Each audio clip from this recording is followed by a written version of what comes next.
Tonight on Sports Buzz, we're going to take you through the madness that was the Elite Eight. USA brings home the World Baseball Championship and find out some of the moves teams and players are making in the NFL offseason.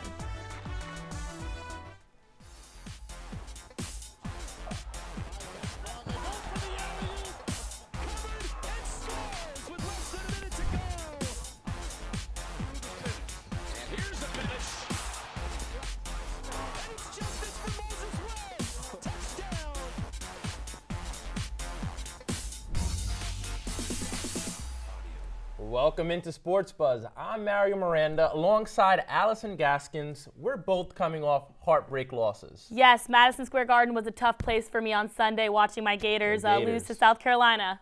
You had them going to the Final Four, huh? I did. You know what? They got really close, so there's nothing I can complain about over here. It's also in the SEC, so I guess I can take it with a grain of salt. Well, I dyed my hair blonde because I thought Team Puerto Rico was going to take it all the way, so my heart's still broken. I'm here just trying to make it through the show, so you're going to have to help me. Hey, I'm ready for it. We're going to ease into the NCAA tournament, so we're not going to start with Florida because we don't want to bring, we don't want to bring that up right off the bat. So, where are we going? Yeah, the madness that is March, a total of 68 teams entered the tournament just weeks ago, and only 4 remain. We're going to start off with what has gone down in the West. Making its 20th NCAA appearance, Gonzaga entered a top seed and have made it to the Final Four for the first time in program history. Also becoming the first West Coast team to make it that far since San Francisco in 1957. But they had to take on the number 11 seed Xavier, who was coming off a hot win against second-seeded Arizona. So let's check out the highlights.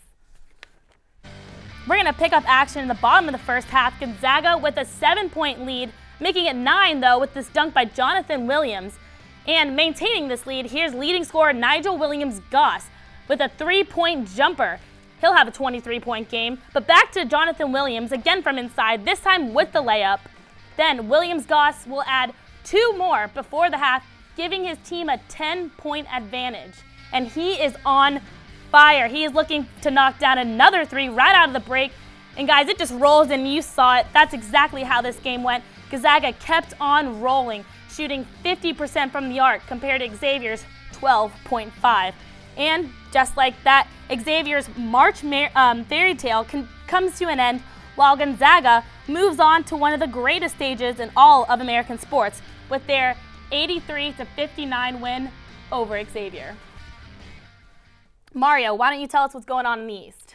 Well, what seemed like it would be a 2-team race in the Eastern region turned out a lot different than many fans expected. With the top 2 teams defending champions Villanova and favored Duke bounced in the round of 32, the fans at Madison Square Garden were in for a wild, unpredictable ride. The likes of underdogs South Carolina and Wisconsin emerged from the ashes alongside Florida and Baylor after a blowout by the Gamecocks and a thrilling buzzer-beater win by the Gators. 2 familiar SEC foes faced off to crown an Eastern region champion. Allison, I'm sorry we're going to make you relive this right now. I'll watch with one eye open. We're going to start early in the 7-minute first quarter. Sindarius Thornwell in the paint working. He's working in there. Boom, SEC Player of the Year. They are up 20-18. At the half, Florida went up. They went into the half winning. Sindarius Thornwell. Now we're going to look at Chris Silver with the little floater. Fall back. Boom, they're looking hot. Then we're looking at Kenyon Barry. You know this kid, right? Yeah, he shoots those underhand free throws just like his dad, Rick. Of course. Why wouldn't he? We're back. Sindarius Thornwell. He's a beast in there. He's looking good. Then later on, Kayvon Allen with the drive. Kayvon, overall great player. One of my favorites. And here, Chris Chiozza. Chi-Chi. The Chris hero, Chiozza. the hero last week. Hey, he just made history his last game. It went everywhere. He was on Good Morning America. He just stepped up his game to a whole nother level with that buzzer beater 3-point heartbreaker for the other team. So then we see South Carolina beat you guys 77-70. Sindarius Thornwell, 26 points, 7 rebounds, SEC Player of the Year. He looked great. I don't know. I don't think we saw all the Florida highlights on that game, but we played a really great game too. I think some of the calls were a little questionable in my opinion. You were talking about the foul situation? Yeah, the foul situation, that double bonus really killed us there at the end. All right, what region are we going to next? All right, we are going to move over to the Midwest region. Very talented, where Kansas was sitting pretty comfortably as the top seed and essentially playing home games, being that their regionals were located in Kansas City until the Ducks came along. Quack, quack. So picking up action, middle of the first, game is tied at 12. Peyton Pritchard with the spin move there found Jordan Bell for the slam. They're up by 2. Then Dylan Ennis with a 3-point jumper. He'll have a 12-point game. Oregon's up by 8. But Frank Mason returns and answers back the favor with a 3 of his own, cutting down the lead to 5. However, Oregon was not giving up their lead, and with seconds left, Tyler Dorsey adds a 3 and sends his team into the half up by 11 points. And Dorsey continues just as strong back in the second with his layup, stretching the Ducks' lead to 15 points. But, you know, Kansas is playing catch-up this entire game and wasn't giving up. Here's Frank Mason again going the length in the court this time to add 2. But Tyler Dorsey says no way and knocks down another 3, adding to his 27-point game. And the Ducks knock off the top-seeded Kansas with a 14-point win over the Jayhawks. And here's a final score, 74-60. So the Ducks are headed to the Final Four, making this their first trip back since 1939, when they actually won the inaugural NCAA tournament against Ohio State. The Buckeyes. The Buckeyes. That's a long time ago. So why don't you take us over to the South. The South. The region of death, this was called. Was Dayton misseeded? Did the Brewers blow the game again with Seton Hall and Arkansas? Many think they did. Why were UCLA and Kentucky set up to play so early on in the bracket? The South certainly presented many questions for fans and critics. This is how it panned out. Number 5, Minnesota, was upset by Middle Tennessee. They've been there, they've done that before. I predicted that in my bracket, actually, to be honest. Kentucky was taken to the wire by Wichita, the Shockers. And then they beat UCLA and Lonzo Ball and his dad. You be quiet, LeVar Ball, by 11. The only 1 versus 2 seed in the matchup in the whole tournament. And man, was it everything that any fan could have asked for. Let's see that highlight. We're going to start off early in the first half. Coach Cal, Roy Williams, 2 legends. Senior Stillman, White, baseline, reverse layup. They're up. Then Malik Monk, the phenom. He's going to the NBA. We all know that. He hits the 3 from far. Lewis Mays, right here from Kennedy Meeks, little backdoor pass. I feel like we're going to see him again later on in this highlight. Now we're looking at Darren Fox. I talked about those phenoms, that freshman. He's killing it. Right here again, Malik Monk from far. I like these kids. I think they're going to do really well.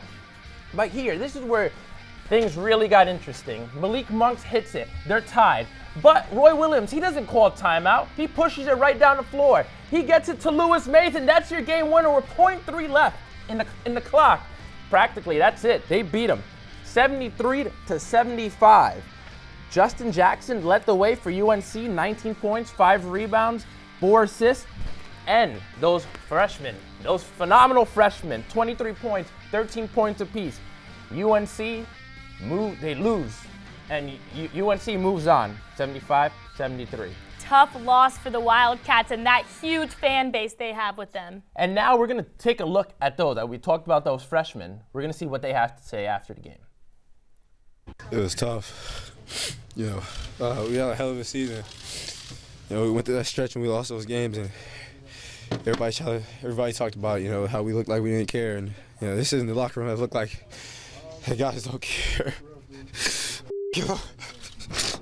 I love my brothers, man.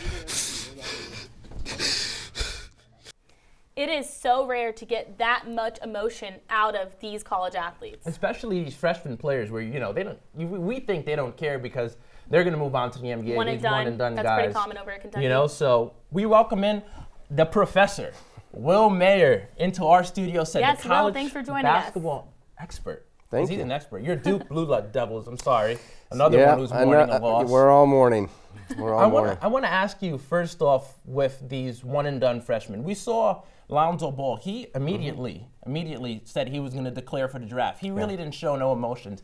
You know, Darren Fox and Malik Monk crying after the game. What does that show you? Does that show you anything different about these one-and-done guys? That, you know, we think they don't care, but. No, I think the true reaction, particularly by De'Aaron Fox, crying, really showed you how much he poured into this season for Kentucky and how much, even whether he declares or not, and he probably will declare at some point, he committed to Kentucky and he committed for this season, and it meant something to him.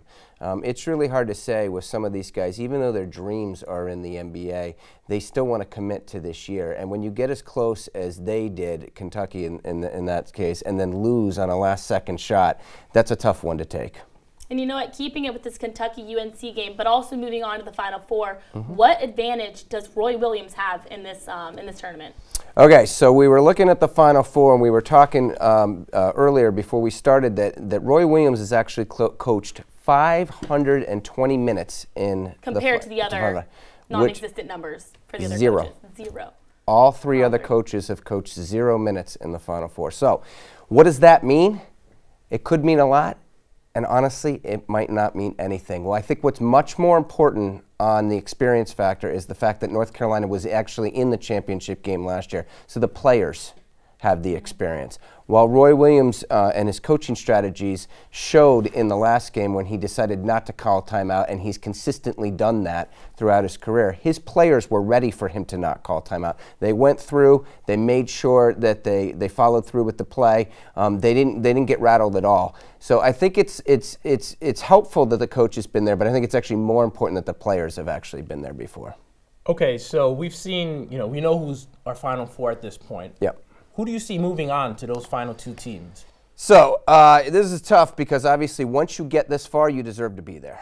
Absolutely. Most teams are relatively healthy, so that's good. There's a couple wild cards out there. We have Sindarius Thorwell today came down with some sort of bug. They're not going to tell us what it is, so hopefully with fluids and a couple more days, he'll be okay, because that's a huge piece for South Carolina. And Joel Berry's battling some ankle injuries, certainly for North Carolina. And Cruce Boucher has been out all tournament for Oregon. Many people thought that's why they wouldn't advance. However, if I stay on that side with North Carolina and Oregon, that is a hefty matchup because Oregon's defense has been phenomenal. What they did to Kansas, as Allison pointed out, in Kansas City was a phenomenal victory. At this point, obviously, they can pull up the upset.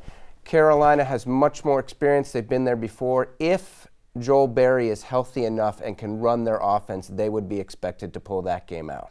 Okay. On the other side, it's pretty much a pick-em of defense. Two top defenses. Two top defenses in the nation. South Carolina, yes. And South Carolina's defense has been absolutely incredible, but what's propelled them this far has been their offense. Their defense is so consistent every single year that it's basically allowed them to get this far, but they put up 65 points against Duke in the second half of the tournament, of that game, and they shot 70%. And if they continue to do that, they're going to keep moving on, and they have. Who's going to win it all? What are your predictions? I think it's a pick-em on both sides, but I will say that I believe that Gonzaga will end up playing North Carolina. Okay. And it pains me to say this, but I believe that Joel Berry will be healthy enough and that North Carolina probably will cut down the nets at the end of the day. Yes, as a Duke fan, that pains me to say. Tobacco Road rivalry. Honestly, though, this could easily be South Carolina versus Oregon, and Gonzaga matches up with everybody because they're just as deep and talented as anybody. So it really is a pick-em at this point. Well, I mean, it's definitely going to be a fun weekend of games, and we're definitely looking forward to see how it plays out. I only have one request. Yes, what is that? The referees, please let them play. Thank you. That's what we all ask. That's all I'm calling for over here. As fans, that's what we all ask. Will, we thank you for your time. Yes. When we return to Sports Buzz, we're going to look at some baseball. Baseball season's coming back. I know we've been talking a lot of WBC, but now the games matter. I mean, not that they didn't matter before, but we'll be back on Sports Buzz. Sports Buzz is brought to you by The Vitamin Shoppe. With over 300 locations nationwide, shopping has never been easier. Use a convenient store locator or shop online at vitaminshoppe.com.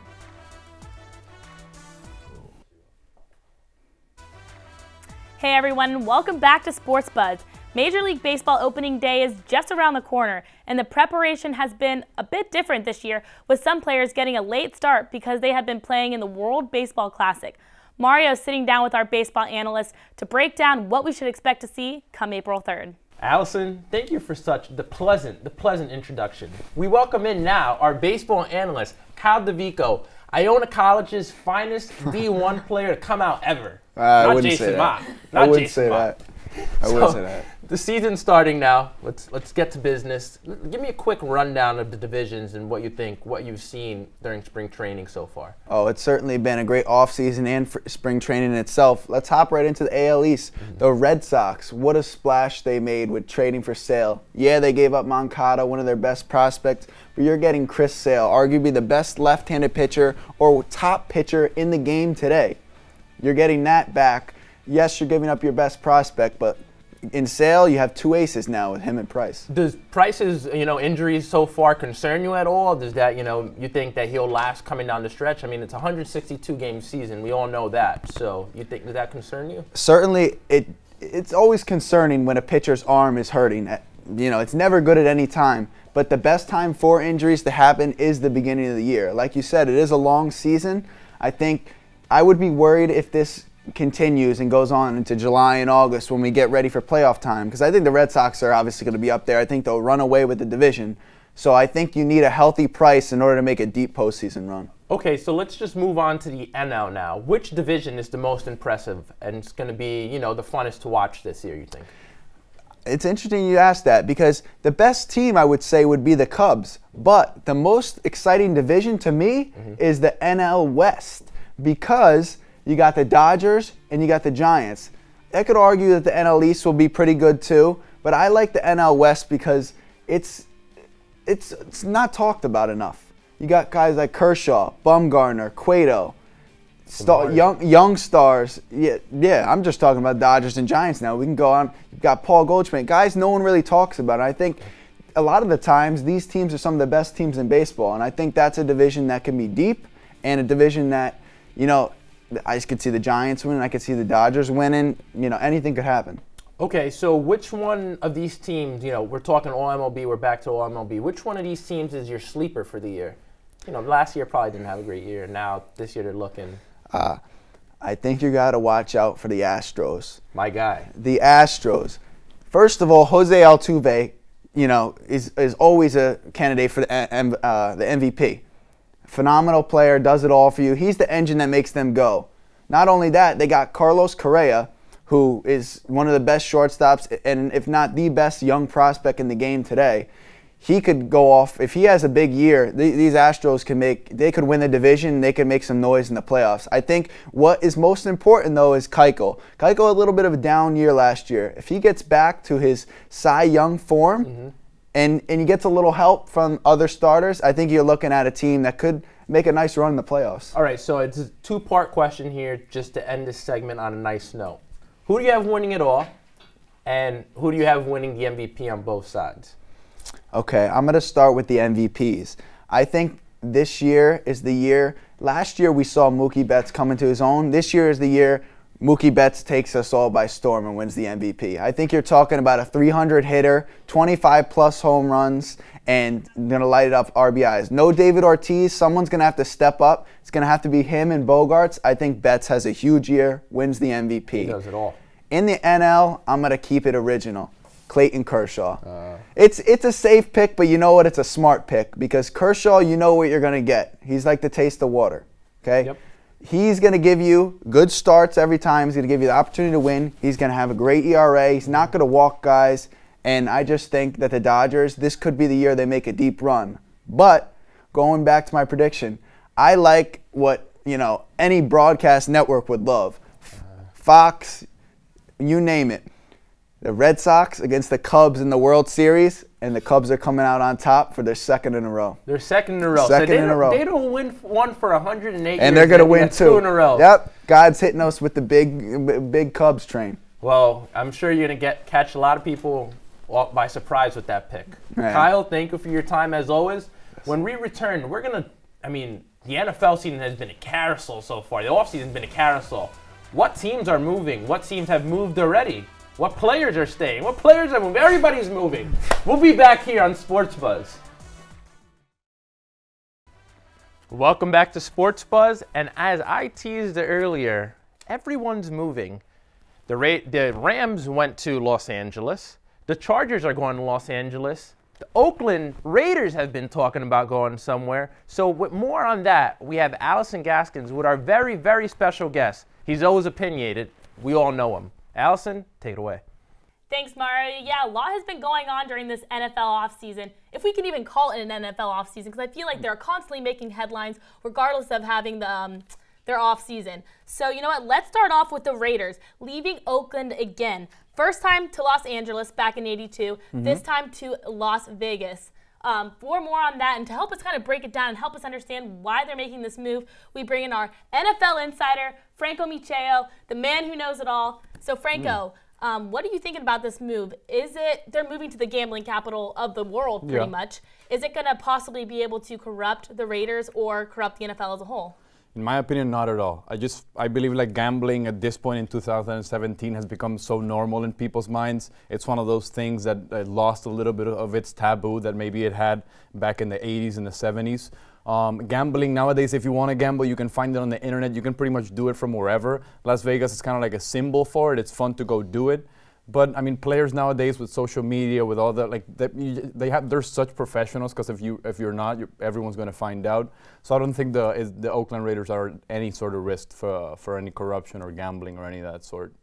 Well, they have a huge fan base in Oakland for the Raiders, and they're leaving their city again. Their vote was actually 31-1 for the move by team owners.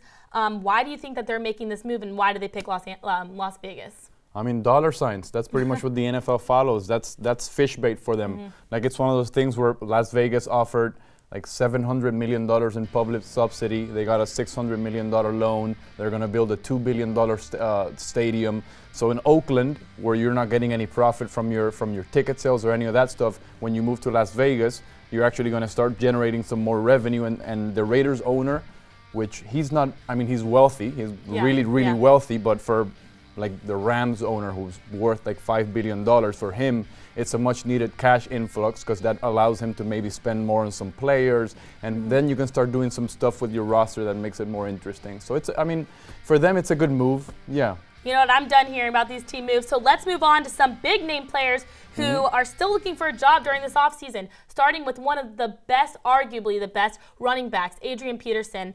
The Vikings declined to renew his contract. So claiming it as a financial decision, what are your thoughts? The NFL is rough. It's rough especially on running backs. Once you get over that 30, yeah, because he's 32. Yeah, that 30-year-old threshold, you're pretty much done in everyone's eyes. Adrian Peterson, I feel like he still might have it in him. He's a little bit of a headache just because he's a big star, and I'm guessing he's going to command some sort of attention. He's going to expect playing time. And I think it was a good move from the Vikings then. He didn't really give them that much last year. They have a pretty good roster. I don't know. He might. Someone's going to sign him. Well, yesterday he was actually spotted training with the Bucs quarterback coach and Jameis Winston. You know, what do you think about that? Could he fit in the Bucs organization? He could. I mean, they have right now an issue with Doug Martin. He was suspended for 4 games for the substance abuse policy, so that pretty much allows them to cut him without paying him $7 million that they owe him. But the thing is, are you going to get Adrian Peterson for less than $7 million? You already got Doug Martin. You got Jacquizz Rodgers there for like a couple pennies and a walnut. So at this point, to pay Adrian Peterson $12 million, I don't think the production is worth what you're getting. So Adrian Peterson, great athlete. He does have a couple things going against him aside from just his age. Also the domestic abuse issues he's had to go through. Child abuse, actually. Exactly. So what do you think the impact that is also having on him getting a contract? You know what I actually think? Because there's all these rumors saying he's the one choosing not to sign right now, but I'm not so sure. at the end of the day, who knows? I think the child, whatever issues he had with his child, I think he hit him with a stick or with something, which is which is nothing we want to endorse here. But I think that's a little bit in his past. If Adrian Peterson would produce like the MVP Adrian Peterson, he would be getting $15-20 million, no question. It's just a matter of teams seeing that 32-year-old on his birth certificate, and the production is not there anymore, or at least it wasn't last year. Yeah. And injuries and all that factors in. So I think that's even more so than the issues off the field is what preventing him right now. Okay, and so moving on to one of the fan favorites of the 2016 season, everyone was talking about him, Colin Kaepernick. Yeah. Is he being blackballed, by the NFL? Yeah, I mean, I don't know if fan favorites, definitely not team owners' favorites. I think it's one of those things where, yes, I think he's getting blackballed, but I don't think it's as simple as just. Think he's going to come back and be a starter somewhere?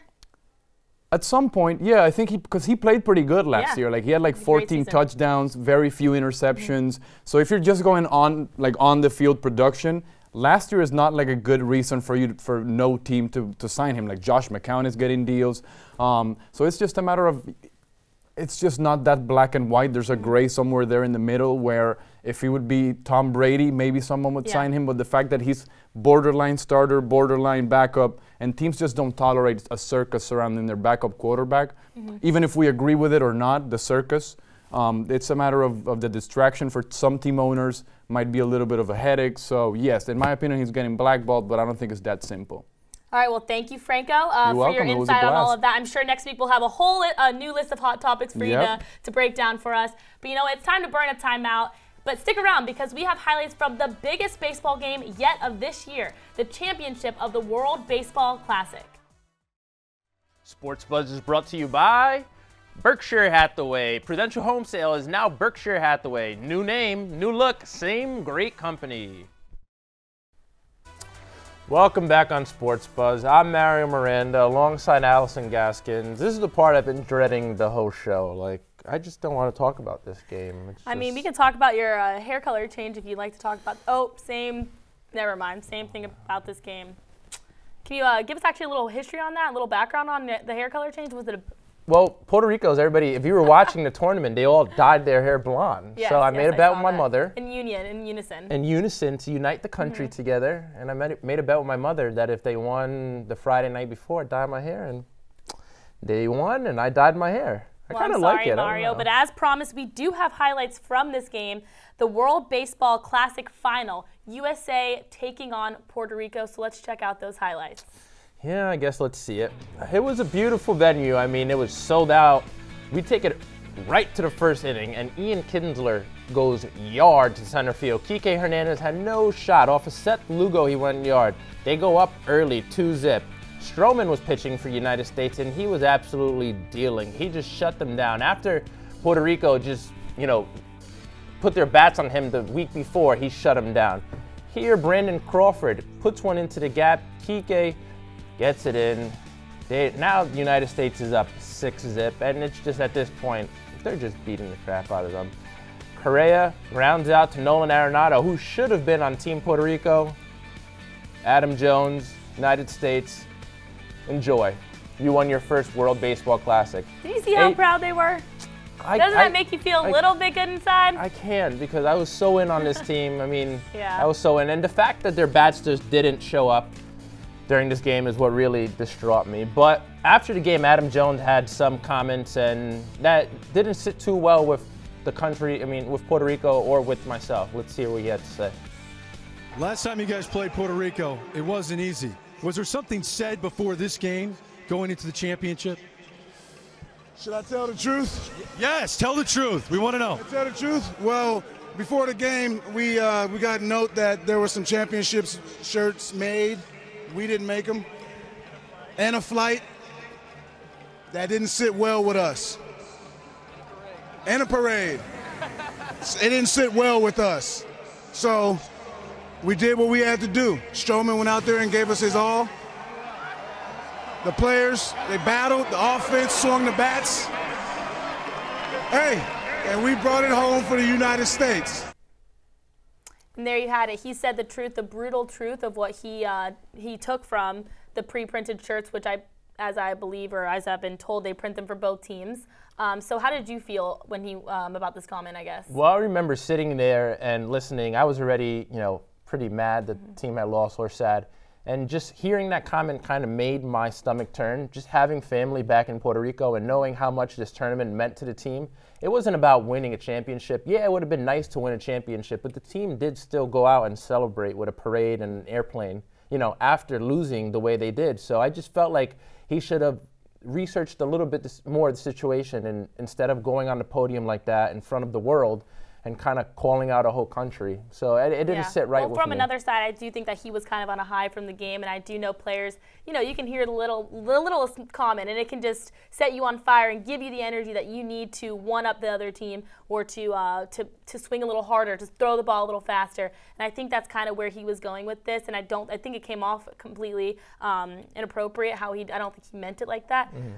But I mean, who knows? Who really knows? But they did come out with the victory. Regardless, sometimes they're sore winners, sore losers.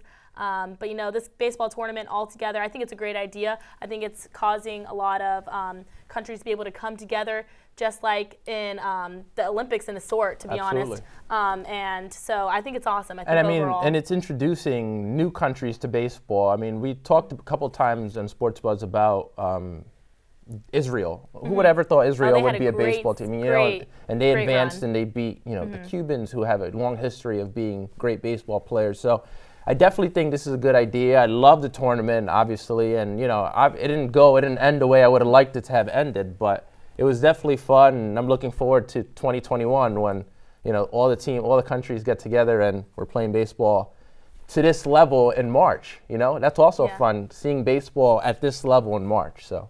No, I think it's amazing. And you know what? We've actually run out of time, Mario. I'm sorry. We can stop talking about this game. We can stop talking about the Gators losing. It is time to go to leave tonight. We're leaving. Are we going home? I don't know. I have to work after this, so. No, but thanks for tuning in tonight, guys. We've had a great episode of Sports Buzz, and we will be back next week, so be sure to tune in.